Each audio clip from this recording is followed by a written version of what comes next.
Gilberto, eu queria falar contigo agora, por favor, sobre a diplomacia brasileira desde o sábado passado, todo o cuidado, inclusive nos termos usados, e com essa preocupação de trazer os brasileiros para cá, principalmente agora neste momento em que a ofensiva chega perto, a passagem que seria aberta agora na madrugada, aqui do Brasil às 3 horas da manhã, não foi aberta, mas antes eu queria só passar primeiro um vídeo para a gente ter uma ideia, quem está nos acompanhando, da situação que vivem as pessoas que estão ali, e principalmente os brasileiros, porque é um brasileiro que está falando agora, é um dos 28 brasileiros que espera esse resgate, que ainda não foi liberado, e aí na sequência a gente fala com o Gilberto, vamos acompanhar então.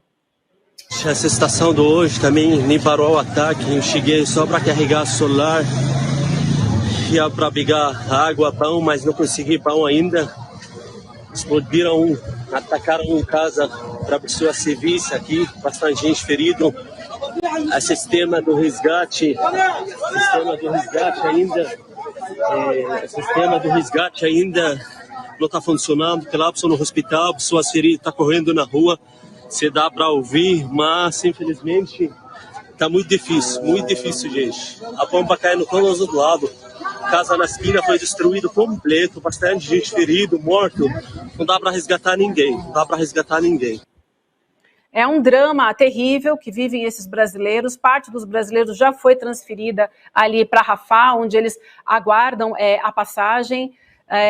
Mas eu queria te perguntar, Gilberto, principalmente sobre a fala do Celso Amorim nessa entrevista que foi dada à Globo News ontem, falando justamente sobre a situação dos brasileiros e também sobre as críticas que o governo sofreu em relação aos termos usados para falar sobre o Hamas. E aí ele diz o seguinte, que principalmente no primeiro tweet do Lula e em todos os outros, foi tomado um super de um cuidado, que o Lula falou sim de ações terroristas, que as qualificações que o governo brasileiro escolheu para falar fazem parte do Conselho da ONU, que o Brasil tem que negociar também com o Hamas, então tem que tomar muito cuidado e usar todas as classificações e determinações da ONU, né? E que é claro que o Brasil falou muitas vezes que é um ato bárbaro, que o governo critica, mas enfim, eu queria falar um pouco sobre a posição do Brasil e os termos usados e as críticas que o governo brasileiro usou e toda essa dificuldade de fazer essa costura envolvendo todos os lados. Queria te ouvir sobre isso, Gilberto, por favor. Bom, eu não assisti a entrevista do Celso Amorim, mas eu vou falar pela nota que o Brasil está negociando na ONU, que foi noticiada pelo Jamil Chad, que é o seguinte, o Brasil está atuando em duas vias. A primeira é salvar os brasileiros que estão lá, teve um êxito tremendo e está tendo uma ação exemplar em Gaza, tirou os brasileiros de Israel, e em Gaza tem dificuldades colocadas ali na fronteira que vamos combinar, não é a dificuldade que o Egito coloca, que o Hamas coloca, é a dificuldade pela situação que Israel impôs. Nunca vamos esquecer do parâmetro principal colocado nessa guerra. Então, essa ação é absolutamente exemplar.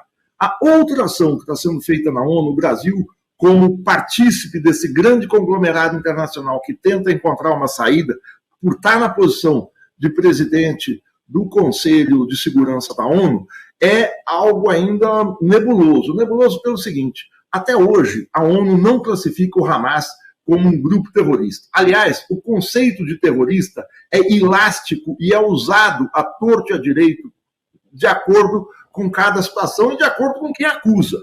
Mas colocar alguém como grupo terrorista quer dizer o seguinte, eu não negocio com terrorista. Terrorista tem que ser eliminado. É isso o que está por trás da denominação de terrorista. Eu não vou negociar com terrorista. Ao colocar o Hamas como terrorista, o Hamas que venceu 2 eleições em Gaza, em 2005 eleições municipais, em 2006 eleições parlamentares, que tem representatividade em Gaza, não vamos nos esquecer disso, e eu não estou falando isso por ser favorável, eu não apoio a atuação do Hamas, não sei qual é estrategicamente o que o Hamas pretende hoje. Mas, ao colocar isso, ele elimina um interlocutor possível de ser conversado. Ele faz coro com as grandes potências e com Israel. E não classifica a ação de Israel, eu não digo como terrorista, mas como algo brutal, assassino, genocídio e tal. Então, esse é um problema nessa nota que está sendo negociado. O segundo é que pede a libertação imediata dos reféns nas mãos do Hamas. Claro, isso é uma ação humanitária necessária e urgente, mas o que o Hamas está colocando é o seguinte, nós libertamos se houver uma troca de prisioneiros. Há centenas de prisioneiros palestinos nas prisões em Tel Aviv e em outras cidades, garotos de 17, 18 anos, gente que sem processo, mas está preso por arbitrariedade de meses, de anos atrás, e é isso que o Hamas quer. Não foi colocada essa questão imediata. Uma bomba, professor, uma bomba, acabou de explodir, olha a altura da fumaça ali. A câmera do Hamas acabou de focar ali, olha a altura dos prédios e acabou de explodir. Para mostrar que é isso que o senhor estava falando. Está caindo o tempo inteiro bomba, entendeu? O massacre está acontecendo. Um parênteses só, o que eles estão fazendo é bombardear com F-16, F-15 e F-16, que são tanques aéreos, que por mais precisão que esses mísseis dos aviões tenham, eles devastam quarteirões. Vamos combinar. O que o Hamas fez é repugnante, mas eles atacaram com parapente. Parapente é um pouco mais do que um paraquedas com ventilador. Ele voa 50, 60 km por hora e muito baixo. Ele não voa mais de 100 metros de altura. O que a gente viu é facilmente alvejável. Isso aí é uma fortaleza voadora. É outra proporção o ataque que está sendo feito.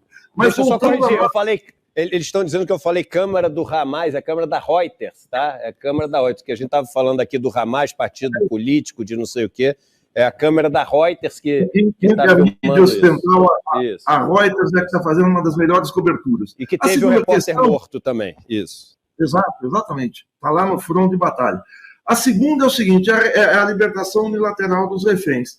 Terceiro é um cessar-fogo humanitário, ou seja, não coloca a retirada de Israel, das tropas de Israel, das bordas, da fronteira com Gaza. Essa é uma questão central. Você acabar com a desocupação.